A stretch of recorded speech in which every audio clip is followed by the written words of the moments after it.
We got through that budget year. The General Assembly gave us the approval that we needed, although, as you recall, that was the year, unfortunately, the budget was 101 days late. They actually finally passed our measures before passing the state's budget, but because of the delay, it caused us to have to make more cuts to service and people this year.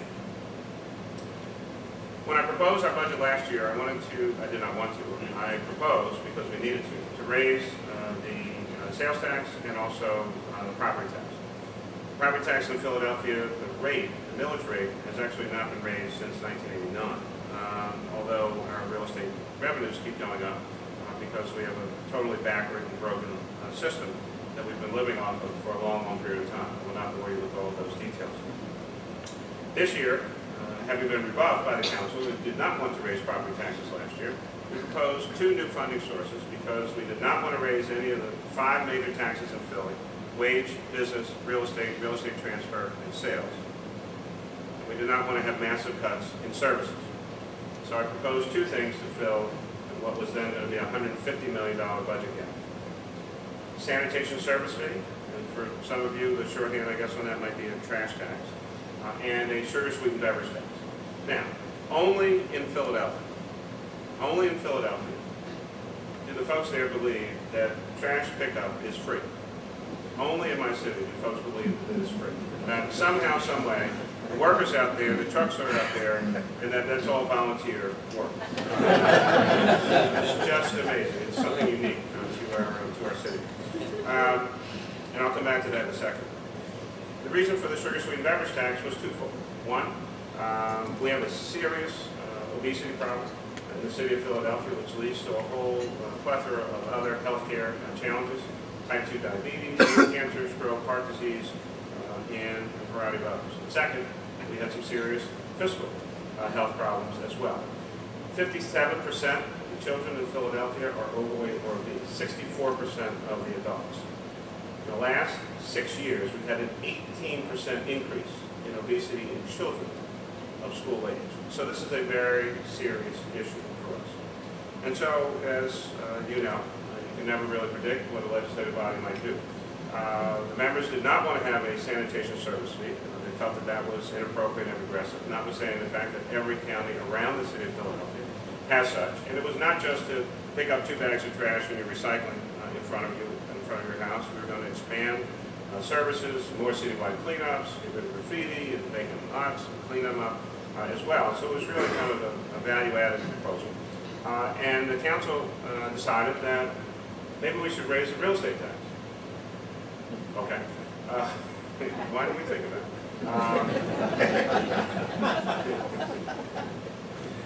So they said, no, we don't want to do sanitation service fee. We'd rather do real estate, and put forward a bill that would raise the same amount as a sanitation service fee. So I didn't fight that. I mean, at some point, money is money. But the new civil rights challenge, new civil rights issue was, how could we possibly propose putting a sugar sweetened beverage tax out there, because poor people won't be able to get soda. That a black market would be created for soda. That people would start going to stores outside the city and literally would be selling soda out of the trunks of their vehicles. I mean, that is how insane the argument became. And I mean, it didn't hurt that the beverage companies spent quite possibly millions of dollars fighting this effort. What we didn't know at the time was that, of course, New York State was talking about the same thing, Baltimore was talking about the same thing, Washington was talking about the same thing, and it became an all-out effort to defeat that particular proposal. So that did not go forward.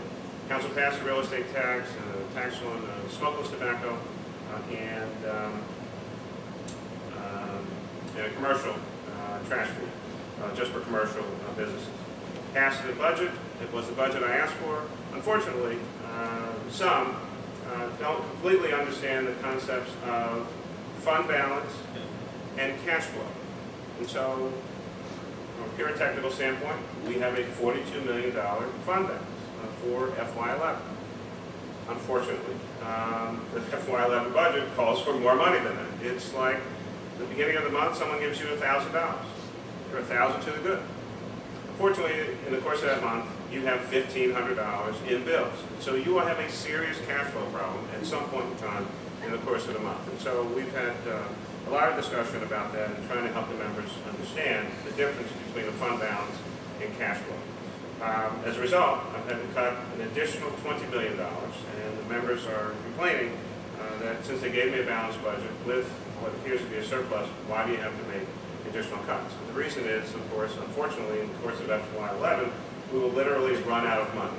I'm not going to allow that to happen. So we're making more cuts. Those will affect about 15 departments across the city government, including the police department. We plan to put in 2 more classes of police officers in the course of FY11. We canceled those. We'll have to put out of service a number of firefighting units and reduce services at the libraries, recreation centers, and a variety of other departments across our city government so that we don't run out of money.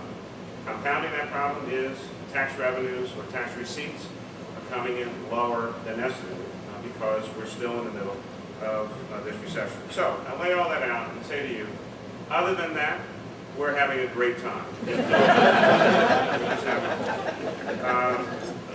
Let me get to the good part. I mean, that's kind of the reality, and I mean, these are the things that as municipal officials, you just have to deal with. It's the day-to-day stuff that goes on. There are many, many positive things taking place at the same time. And what I've committed to and what I'm trying to help all of our folks understand is, at some point in time, you have to turn the page. And I am not going to spend all of my time talking about the doom and gloom of budgets and cuts and all the other things that go with it. I did not create the national economic recession. I can't get us out of the national economic recession, but I can do a bunch of things to make life better for 1.5 million people in the city of Philadelphia and improve our relationships with the region, 5 counties, Bucks, Chester, Delaware, Montgomery counties, and help to lift up as a part of the economic engine of southeastern Pennsylvania who we are and what we're about and promote those issues while trying to move this city in the future in a better direction for the future. We're going to continue to shrink. We have 808 fewer employees today than we had a year ago on this date. When you add in part-timers and seasonals, that number is over 1,200. And we're going to continue to shrink the size of this government. We have dramatically reduced overtime in the police department because we're now working in better concert with the police, the courts, and the DA's office to make sure that you're only getting the number of officers you need for that case, not 6 people just because they happen to be on the scene. You don't need all 6 of them, and you're not getting all 6 of them. There are 2 officers involved, maybe a third. That's what you're going to get, and the rest are going to stay on the street.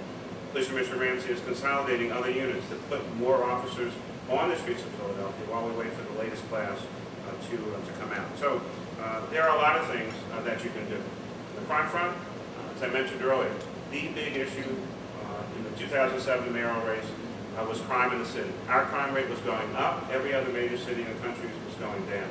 I said I thought we could do something about it, and I believe it. The first thing I did was to find the best police commissioner of any big city in the United States of America, Police Commissioner Ramsey, put together a plan, a crime-fighting strategy, and the numbers really start to speak for themselves. Year to date, 2010 in June as compared to year to date 2007, with a 28% decrease in homicides in the city of Philadelphia. Shootings are down as well year to date compared to back at that time. Let's put more officers not only on the street but coordinated with a variety of state and federal agencies, an operation called Operation Pressure Point. We figured out what time and what days we're most likely to have violent crime activity. That's pretty much Thursday through Sunday, usually in the evening. Newsflash. So we readjusted a bunch of people's schedules and put more officers and coordinated their efforts, and they now work Thursday to Saturday, Sunday, more in the evenings and overnight, targeting places where we know people tend to hang out. David talked about our 311 call center. I said when I came into office that within a year we would establish, like most other big cities, a 311 call center. That's a place for non-emergency activities. It's where you get information or get service, and that we would have that up and running in a year. December 31st, 2008, we opened the Philly 311 call center and also established our Philly Stat program. A year and a half later, 2 million people have called that number to get service and taken some of the pressure off of our 911 system. We utilize Philly Stat in the way that Baltimore uses City Stat, the way that New York City, which really kind of started this whole activity with ComStat up in New York.